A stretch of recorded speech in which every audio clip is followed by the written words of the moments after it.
No.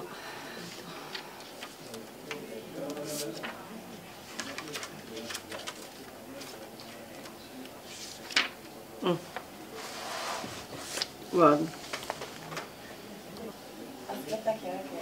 Non, c'est amusant parce que c'est... voilà, il y a la photo de l'endroit où on se trouve. Endroit où ma mère venait très régulièrement, quoi. D'ailleurs, on a fait une grande partie de nos réunions ici. Mais oui. Je me souviens même qu'on faisait cappelletti. Cappelletti sotto. Ah, facevate i cappelletti sotto. Gnocco fritto. Gnocco fritto. Ci doveva essere una puzza. No, Madonna no. santa. No, il gnocco fritto me lo strutto, lascia perdere. Gnocco fritto. C'est bon là? Tutte le donne eravamo tutte attorno al tavolo e facevamo... Grande tradizione delle feste dell'unità, metterci insieme per fare i cappelletti. Per le feste dell'unità. Alors, c'est une photo qui a été prise lors d'un défilé du 1er mai. Ah, non, ça c'était à Turin. Un défilé tranquille, pépère. Alors, sur cette photo, on voit mon grand-père, Gerolamo, ma mère, mon père, Amedeo, Ugolini. Là, c'est moi. Bon, je fais la tronche, mais c'est souvent le cas sur les photos. Et puis une amie. On avait des jupes vertes que ma mère avait cousues, hein, faites par ma mère. On avait un chemisier blanc et un foulard rouge sur la tête. Et mon grand-père porte autour du cou un foulard rouge. Fazzoletto rosso. Alors, est-ce que parce que j'ai été élevée dans une... Parce qu'après on peut aller très loin, mais enfin, est-ce que parce que j'ai été élevée dans une culture de l'opposition et de la révolte, je me suis moi-même révoltée, mais auquel cas il n'y avait plus... Là c'est fichu, quoi, je veux dire, on rentre dans une vision totalitaire dans laquelle un individu est totalement prédestiné. Voilà. Moi, c'est une vision que je ne partage pas. J'aime peut-être parce que je préfère penser qu'on a quand même une petite liberté de choix et que donc, au lieu de rester PC, PCF ou je sais pas quoi, bon, mais j'ai choisi l'extrême gauche. Mais en tout cas, ce qui est certain, c'est que je vis ça et mon engagement politique tout à fait comme une filiation. C'est-à-dire quelque chose qui remonte à mon grand-père, Gerolamo. Disons que Gerolamo mon grand-père était engagé.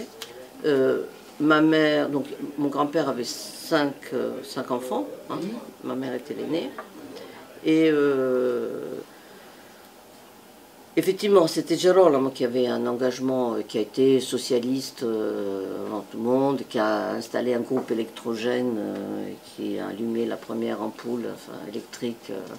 Voilà, donc c'était quelqu'un qui était très à l'avant-garde et qui me disait avant de mourir, donc il est mort en 71, et il me disait dans ces années, enfin alors 70, 68, 69, je ne sais plus, enfin, il me disait Mirellina, parce qu'en Italie je suis Mirellina, parce que j'ai une cousine qui est un peu plus âgée que moi, quoi. Mirella, bon.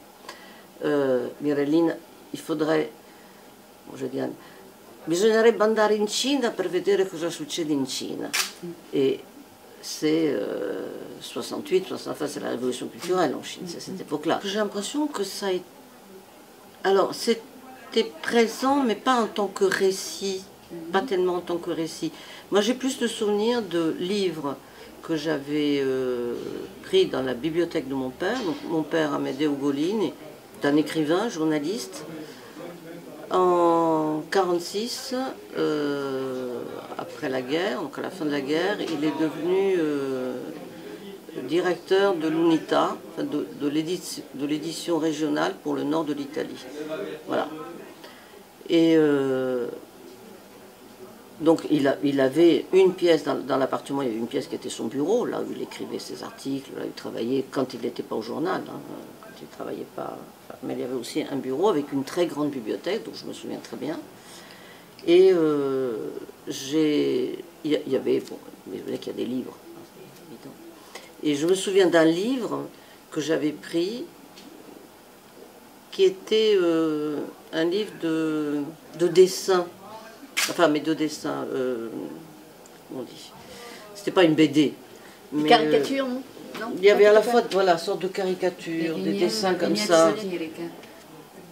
Je me souviens plus très bien, mais ça parlait du fascisme. Ça parlait de la peste noire. Et les dessins étaient très, très, très violents.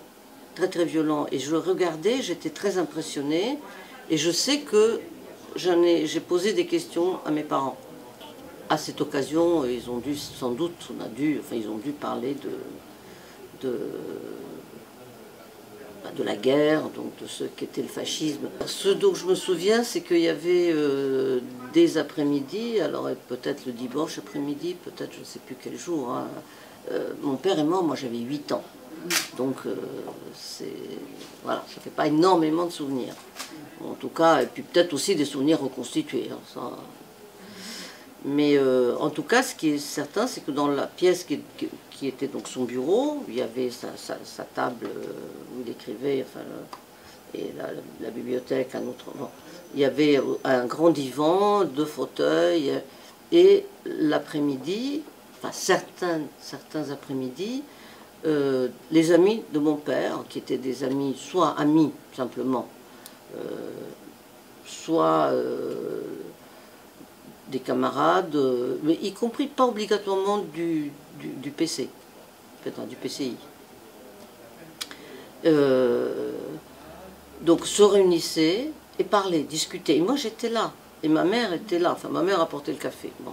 Mais après elle venait quand même avec nous. C'était pas complètement machiste comme structure, mais bon. Mais en tout cas, moi j'étais là, j'étais sur les genoux de mon père. Alors, qu'est-ce que j'en ai retenu? J'en sais rien. Mais il parlait littérature, il parlait politique, littérature, film aussi, parce que mon père allait au cinéma. Je dis mon père parce que je sais qu'il avait des possibilités... parce que financièrement, on n'était pas très à l'aise. Hein, le salaire que versait le PCI à mon père était en partie reversé au PCI, c'était l'usage. C'était la coutume, enfin c'était la règle. Et donc quand il allait au cinéma, je dis il, c'était parce que par le journal, il devait avoir des facilités ou des places, enfin bon, je sais pas. Voilà, donc c'était ça l'ambiance. Quel est son je ne sais pas de quoi il est décédé. D'un infarctus. Ça n'a rien à voir avec... Parce qu'il a été recherché, j'ai vu qu'il était fiché oui, non, parce qu'ils voilà, ils ont tous les deux, en fait, ma mère et mon père ont une histoire similaire. C'est-à-dire que ma mère, donc on avait parlé de Gérald, donc de mon grand-père, militant, donc je rappelais tout le trajet, voilà. Et finalement, ma mère a été dénoncée, allait être arrêtée. Là, on est en 1936, et a dû quitter précipitamment l'Italie. Et est venue donc en France. C'est là où c'est intéressant. Elle est venue chez sa cousine. Argenteuil. Inès. Voilà, Argenteuil. Voilà. Et là, elle l'a retrouvée. Inès aussi. Oui, absolument. Donc, non, Inès, c'est la fille. Non, c'est la mère. C'est la mère. Inès. J'en doute. Oui, maintenant elle est... Et la fille s'appelle comment? Mais non, la mère est morte. Non, elle est encore là. Bon, il y a un petit doute là. Mais je crois que Inès, c'est la fille et que ma mère était cousine de la mère de Inès. Ah, c'est possible. Oui, tu as raison. Oui, peut-être. C'est pas la même génération. Voilà. Bon, en tout cas, c'était Argenteuil. Un petit noyau. Alors, elle raconte une histoire, parce que son père, quand elle part en France, il lui donne 2 bouteilles de Lambrusco, qui arrivent, il y en a une qui arrive à destination, et l'autre se casse dans la valise, elle arrive à Gare de Lyon. C'est assez extraordinaire comment c'est raconté, ça. 2 bottiglie di Lambrusco. Il y en a une qui arrive à destination. Oui, l'autre se casse dans le trajet. Donc, et donc voilà, donc ma mère se retrouve en France pour cette raison-là. Enfin, en France pour la première fois. Où il a fallu là aussi qu'elle apprenne une langue. Mais ton père était déjà... Alors, mon père, par ailleurs, de façon totalement indépendante, puisqu'on ne se connaissait pas, pour des raisons similaires, c'est-à-dire qu'il était aussi antifasciste, écrivain, Donc la chape de plomb que faisait peser le fascisme sur l'Italie, il était devenu insupportable. Peut-être aussi des raisons personnelles. Parce qu'il était déjà marié, avait déjà 3 enfants. Grand, hein, parce que l'aîné était né en 1918. Mon père est né en 1897. Ah oui, c'est une autre génération. Et alors, donc une femme, 3 enfants, le fascisme. Bon, également recherché par la police, du fait de ses positions antifascistes, quitte également l'Italie. Mon père était en Ligurie, enfin Ligurie, à Chiavari, et ma mère était à Roteglia, province de Reggio Emilia, donc en Émilie-Romagne, c'est pas les mêmes régions. Et finalement, ils vont se rencontrer en France, dans le journal La Voce degli Italiani, qui était donc le journal de l'émigration italienne antifasciste. Bon, après, il y a la guerre, il y a divers... mon père est arrêté, parce que recherché par la police italienne, Paris aux mains des Allemands, donc la police française arrête mon père et le livre aux autorités italiennes. Donc il est d'abord en prison en France, ensuite il est extradé, et donc se retrouve en prison en Italie. Le lieu m'échappe, mais enfin, pas fondamental, enfin, dans le nord de l'Italie. Et il se trouve qu'on arrive au moment où Badoglio, le gouvernement Badoglio, donc, qui libère pendant quelques semaines tous les prisonniers politiques. Et mon père se trouve libéré à ce moment-là, et part rejoindre le CNL du nord de, enfin, le comité de libération de l'Italie, le comité national. Et donc, est-ce qu'il s'est battu, est-ce qu'il a dirigé, est-ce qu'il a tenu un fusil entre ses mains? J'en sais rien, peu importe. Voilà. Et ensuite, bon, la guerre se termine, ma mère est toujours en France à ce moment-là, n'a plus de nouvelles de son compagnon, et mon père arrive quand même à la fin de la guerre à reprendre contact avec elle, et ma mère rentre en Italie, retourne en Italie, et la vie avec mon père. Enfin, je viens au monde, voilà, et quand j'ai 8 ans, mon père décède. On reste encore un certain nombre d'années à Turin, et là, ma mère retrouve la trace de quelqu'un qu'elle avait aussi rencontré en France pendant la Résistance, qui avait été son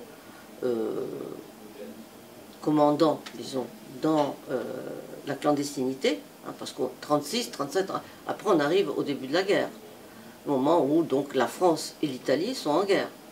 Et ma mère, du coup, se retrouve du côté des ennemis, en étant en France, et en étant antifasciste. Sort qu'ont connu tous les Allemands qui avaient fui l'Allemagne, qui étaient en France, qui ont connu, enfin, tous les ressortissants de pays qui avaient fui le fascisme et qui s'étaient retrouvés en France. C'était pas un cas unique. Et c'est là, donc, elle est rentrée dans la résistance, enfin, clandestinité. Elle a eu un commandant, Gilbert. Voilà, hein, c'est le début d'une autre histoire. Et donc, on est donc retourné en Italie, donc ma mère est retournée en Italie, donc on a vécu là-bas avec la Turin, etc. Et 1960, 6 ans après la mort de mon père, ma mère retrouve la trace de Gilbert et revient en France. Et c'est là, la rue Saint-Laurent et tout le reste. En fait, c'était le moment où moi j'étais déjà relativement séparée de ma mère. D'une part, je ne vivais plus avec elle, enfin avec elle et son deuxième mari, Gilbert. Alors, je mentionne Gilbert, j'ouvre une parenthèse, puisque donc Gilbert a été donc le deuxième mari de ma mère, c'était pas mon géniteur, enfin pas mon père. Et Gilbert est arrivé en France depuis la Bessarabie. Donc c'est un juif roumain en France apatride, malgré les services rendus à la France, bon, passons. Et FTP MOI, et il était du groupe Manoukian. Et en arrivant ici, j'étais frappée puisque j'ai vu l'affiche rouge. Voilà. Il n'y est pas, c'est-à-dire que il a eu la chance, mais c'est apparemment c'est ce que disent tous les rescapés, enfin tous ceux qui sont sortis, que ce soit des camps, que ce soit des persécutions fascistes et tout, c'est toujours un coup de chance, un coup de bol. Mais enfin pour moi c'est un souvenir c'est une image très très forte parce que c'est vraiment quelque chose qui était présent dans ce qui se disait à la maison. Est-ce que tu as vécu? Non, moi j'ai pas vécu. Alors c'est un peu plus compliqué. Avec Gilbert, j'ai vécu, oui. Tu avais quel âge quand tu... Alors, attends, je termine juste le fait que ce que je disais, c'est que c'était un moment où moi j'étais déjà un peu séparée de ma mère. D'accord. Donc je ne vivais plus avec elle, avec eux, donc avec elle et son mari, Gilbert. Voilà. Alors moi je suis arrivée en France, j'avais 14 ans. Je ne parlais pas français, enfin j'avais appris le français au collège, enfin les scuole medie. Et maman a eu la bonne idée à ce moment-là de m'inscrire au lycée italien, Leonardo da Vinci, ce qui m'a permis pendant 4 ans d'avoir le temps d'apprendre la langue. Et puis de toute façon, comme elle était mariée avec Gilbert, qui avait lui-même un fils, enfin était veuf, avec un fils qui avait 2 ans de moins que moi, Jean-Louis, la langue commune à la maison, c'était le français. Donc, obero affogare. Bon, il n'y avait pas le choix, il fallait quand même se débrouiller pour apprendre la langue. Bon, en plus, il se trouve que j'étais plutôt bonne élève, studieuse. Donc, j'ai appris assez vite. Je ne sais plus ce que ça veut dire, j'ai oublié. Mais effectivement, les 4 années de lycée italien m'ont laissé le temps de me plonger dans la langue. Ensuite, je suis rentrée à la fac et déjà à ce moment-là, il y a eu un éloignement, puisque moi je passais beaucoup de temps à la fac et moins à la maison. Et puis, c'est un peu là où a commencé, disons, géographiquement et aussi, moralement, je ne sais pas comment dire, pour mal qualifier, certains éloignement. Bon, après est arrivé 68. Moi, je suis arrivée en France donc en 60. Mais 68 arrive, je suis en fac et voilà, j'occupe. Hein, je vais aux manifestations. Enfin, je vais un peu sur les barricades. Enfin, je n'ai pas un énorme courage physique, donc j'étais pas là pour casser du flic. Enfin, on était là. Hein, on était là et j'étais là tout le temps. Et alors, ce que je veux dire, c'est qu'il y a eu des ruptures avec ma mère et Gilbert, qui étaient tous deux d'obédience communiste, stricte. Voilà, alors je ne veux pas avoir un discours négatif hein, sur ma mère ou sur Gilbert. Enfin, Gilbert, disons, tant qu'il n'avait pas lu l'humain, il n'avait pas trop d'avis sur ce qui se passait dans le monde. Enfin, c'était double. C'est-à-dire qu'il a fallu... Il a fallu aussi que moi je me sépare de ma mère. Ma mère a été un personnage, était quelqu'un qui avait beaucoup de personnalité, était quelqu'un qui avait tendance à envahir l'espace autour. Donc, alors je le dis maintenant, à mon âge, je ne veux pas dire que on fait des choses et on en prend conscience plus tard. Hein, c'est pas sur le coup, on sait exactement pourquoi. Même des fois on se rend compte qu'on a fait des choses apparemment pour une certaine raison, mais en réalité, les raisons ne sont pas celles-là. Mais ça, bon, c'est un autre discours. Mais il a fallu quand même que je balise le terrain autour que ma mère avait tendance à régulièrement envahir à nouveau. Disons que assez vite, moi je me suis positionnée du côté de l'extrême gauche. Ce qui veut dire qu'en 68, même si le départ était bien sûr approuvé par la famille, mais la position du PC n'était pas une position... j'étais étudiante, donc les étudiants qui vont à la rencontre des ouvriers, ça, il n'en est pas question. On le sait bien, ça. Et donc là-dessus, ça a été déjà une première séparation, un premier conflit. Mais avant ça, je voudrais... Alors, il y a ça, il y a le fait donc, que ces conflits, c'est des conflits politiques. Enfin... Et puis, enfin, c'est même triple, enfin, c'est double dans le sens où, effectivement, il a fallu, je pense maintenant, que pour construire ma vie, donc je balise mon territoire, mais parce que moralement, enfin, affectivement, ma mère voulait, je sais pas, y compris dans le lieu que j'habitais, dire tu mets tel objet à tel endroit ou tel meuble à tel autre endroit. Là, c'est pas possible, ça. C'est pas possible. Donc, il fallait vraiment fermer les portes. Et ça a été tout le temps, jusqu'à la fin. Il a fallu régenter, elle aurait souhaité régenter ma vie, mais pas que la mienne. La vie de tous les membres de la famille autour d'elle. Sa sœur, enfin bon... raconter des épisodes, mais pas...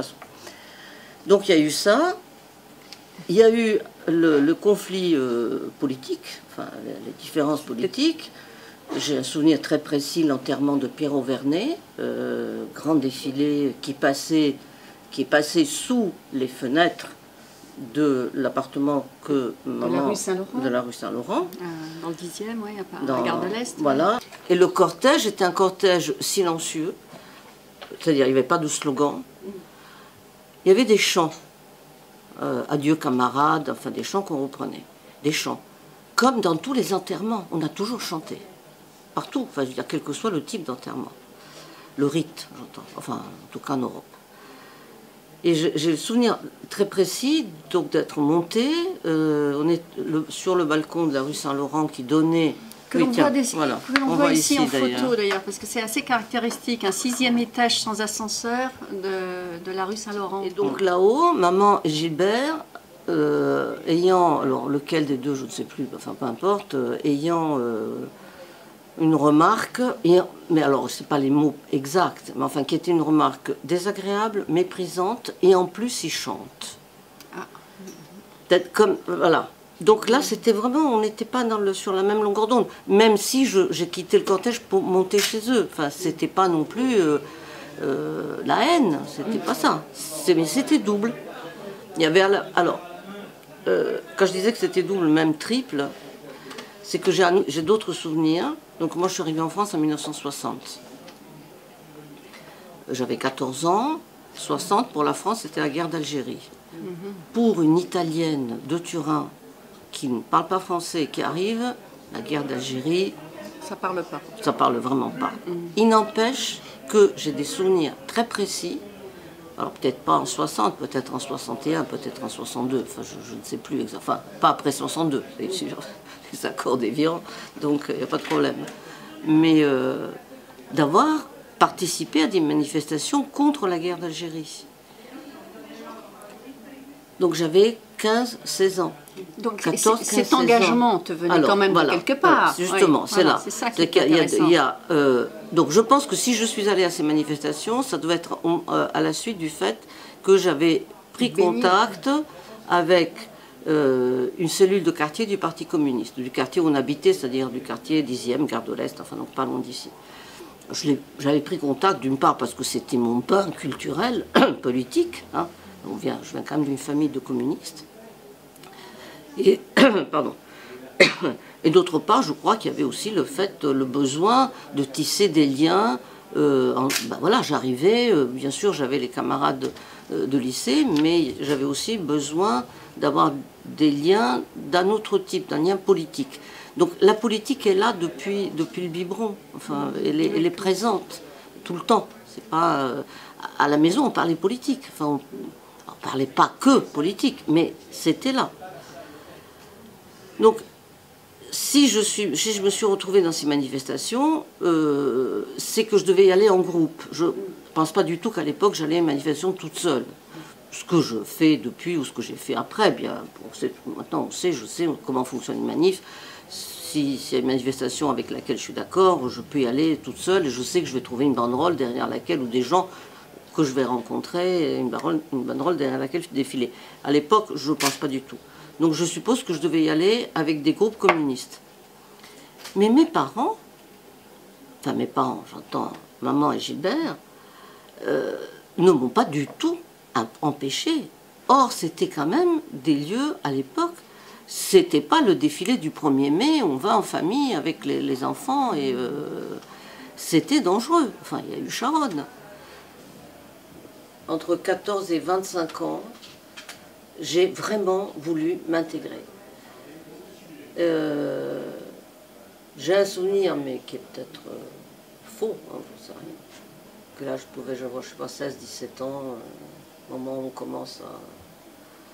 Enfin, ça a commencé avant, mais enfin, disons que les relations avec les garçons, les petits flirts, enfin bon, ce truc. Et garçons disant très régulièrement, « Ah, mademoiselle, vous venez d'où ?» Et je me suis dit, enfin, me semble, bah, je ne maintiendrai pas la position sur la torture, hein, mais enfin bon, il me semble que je me suis dit à ce moment-là, on ne me posera plus jamais cette question. Et, enfin, on me dit que je parle français sans accent, voilà. Et je pense que c'est vraiment une volonté de ne pas me démarquer. Je voulais être comme tout le monde. En fait, je crois que j'ai récupéré, enfin, ou j'ai jamais vraiment quitté... Enfin, d'une part, j'ai quand même fait mes études jusqu'au bac en italien, ici, mais en italien. Donc cette présence-là de l'Italie, elle est là. Ce qui n'est pas mon cas. Voilà. C'est après donc le ça bac, veut dire que la Divine Comédie, la guerre des Gaules, enfin, voilà, je peux citer par cœur parce que c'est des choses qu'on apprenait en classe. Donc cette culture-là, j'ai une culture italienne jusqu'au bac, voilà. Et la culture française correspondante, là, il a fallu que je l'acquière après. Au bac, on arrive 60-64, 64 comité Vietnam. Ce qui est toujours présent, c'est l'engagement, enfin, politique au sens large du terme. Et 64, enfin 66, enfin bon, après il y a des événements personnels, mais bon. Mais on arrive à 68, on arrive enfin à 66, avec la lutte contre la guerre au Vietnam, avec tous ces événements-là. Et c'est je crois que c'est vraiment au travers, bon après en 68, donc c'est au travers des divers engagements politiques, à mon niveau, nel mio piccolo, hein, comme on dit. Je ne veux pas du tout comparer ce que mes parents ont fait avec des risques de vie et de mort, quoi. Hein, c'est de ça une question quand même, torture et tout. Bon, notre génération a été à l'abri de ça. Mais voilà, nel mio piccolo, donc il y a eu ce fil conducteur donc, de l'engagement politique. Et là-dedans, effectivement, je revendique et je suis fière de venir d'une famille où mon grand-père, mes parents, voilà, là, j'ai vraiment le sentiment de m'inscrire dans, enfin, comme je disais, quoi, dans une filiation. On aspire, en fait. Voilà. Là, je suis... Et le fait qu'elle soit italienne plutôt que française? Je m'en fiche. Enfin, à l'époque, en tout cas, ça m'était un peu... Enfin, je sais pas, j'ai pas trop d'avis sur la question. Je crois que je m'en fichais un petit peu. Et c'est au fil des années où, effectivement... mon italianité, je l'ai de plus en plus revendiquée. Et puis après, c'est l'émigration, c'est-à-dire qu'on se rend compte qu'on est double. Quand je suis en Italie, je dis chez moi en parlant de la France. Quand je suis en France, je dis chez moi en parlant d'Italie. C'est chez moi ou chez nous. Le point final, peut-être, on va dire. Enfin, en tout cas... Pour ce qui me concerne aujourd'hui, c'est que j'ai entamé, il y a enfin, j'y pense depuis quelques années, enfin, 2 ou 3 ans. Tant que je travaillais, j'avoue que j'avais mis ça de côté face à la lourdeur des démarches. Mais j'ai entamé là des démarches pour récupérer ma nationalité italienne. Oh, ça pour avoir la double Il nationalité. faut que tu m'expliques voilà. quand, parce que moi j'ai voulu le faire et puis devant la difficulté j'ai renoncé. Même si au fond, Non, mais c'est en nous, donc enfin, est-ce que tu as besoin de le prouver par le papier? Oui. Moi, si, mais bon, c'est trop tard, parce que le temps que j'ai la nationalité, ça sera déjà, je ne sais pas combien de temps ça va prendre, mais voter contre Berlusconi, ça m'aurait fait plaisir. Voilà. Et là, j'ai vraiment été frustrée de ne pas pouvoir mettre un bulletin contre. C'est... Voilà. Et pourtant, tu es italienne. Oui, mais je me suis mariée avec un Français et automatiquement, à cette époque-là, on perdait cette nationalité, il n'y avait pas le choix. On ne m'a pas laissé le choix. Pour reprendre la question au début, quand tu me demandais comment moi j'avais vécu les activités à la Fratellanza Reggiana de ma mère et tout, donc où j'ai parlé d'éloignement, rupture, conflit, enfin bon. Et je crois que dans cette... donc j'étais relativement peu au courant de ce que faisait ma mère. Ça m'arrangeait bien qu'elle ait, tu vois, ses activités, ce qui me permettait, moi, d'avoir les miennes. Et moi, je dois avouer que comme j'étais quelqu'un de plutôt introverti, de rencontrer ta mère, qui était quelqu'un d'extraordinaire pour moi, enfin, qui m'ouvrait sur cette partie que je n'avais pas connue, parce que mon enfance, c'était... c'était donc un milieu ouvrier, etc. Donc pour moi, ça a été effectivement une richesse extraordinaire. Ah oui, pour les autres, c'était parfait.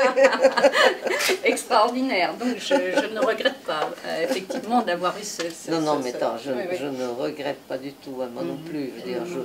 C'est très compliqué de parler parce que ma mère était à la fois, on va dire, une personne public, et puis moi j'ai la vision privée de fille. Parce qu'effectivement le point de départ qui, si tu permets, qui nous relie, c'est peut-être Gina Pifferi. Voilà. Qui a été quand même présente dans ma vie familiale quand même pendant des années. Parents, familial, père, mère, etc.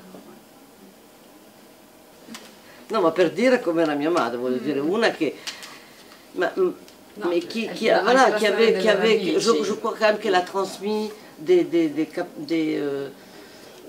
parce que là j'ai l'air peut-être d'avoir un discours un peu négatif, voilà, c'est une partie de l'histoire personnelle aussi, mais elle a aussi transmis, m'a aussi transmis, je crois, voilà, une joie de vivre.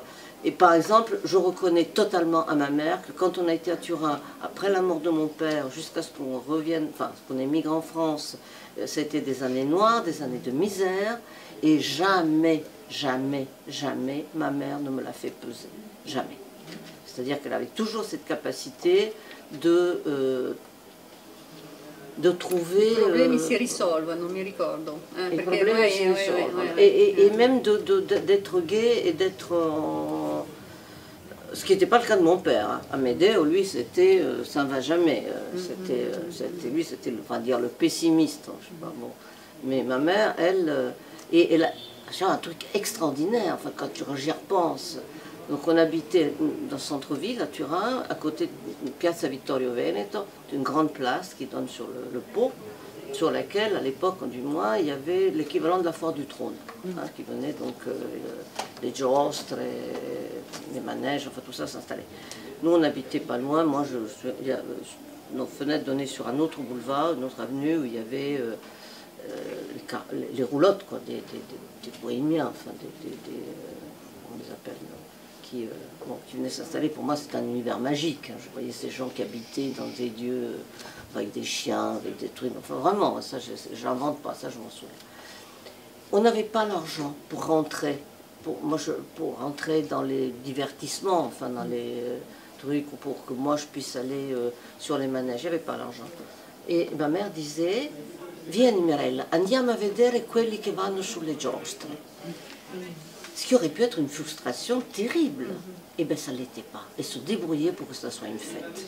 Et on se promenait dans cette foire du trône, disons, enfin un équivalent, et c'était bien. Et j'étais heureuse. Ça, j'avoue, chapeau. À part ça, pas facile tous les jours, mais là-dessus, chapeau. Basta. Basta perché poi mi metto a piangere.